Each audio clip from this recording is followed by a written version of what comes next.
If your Hotel Collection Penthouse Diffuser isn't smelling as strong as it used to, it's probably not the oil. It's built up inside the system. Over time, fragrance residue collects in the nozzle and internal pathways, which slowly blocks airflow and weakens scent output. A lot of people keep adding new oil without cleaning it first, and that only makes the performance worse. The fix is simple.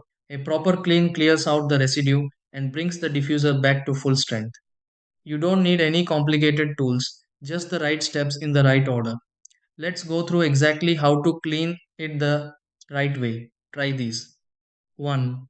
Power off the diffuser and unplug it completely. 2. Remove the fragrance bottle from inside the unit. 3. Add a small amount of cleaning solution or alcohol into an empty bottle.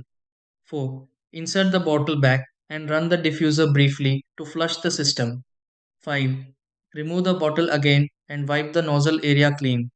6. Reinstall your fragrance bottle and restart the diffuser normally.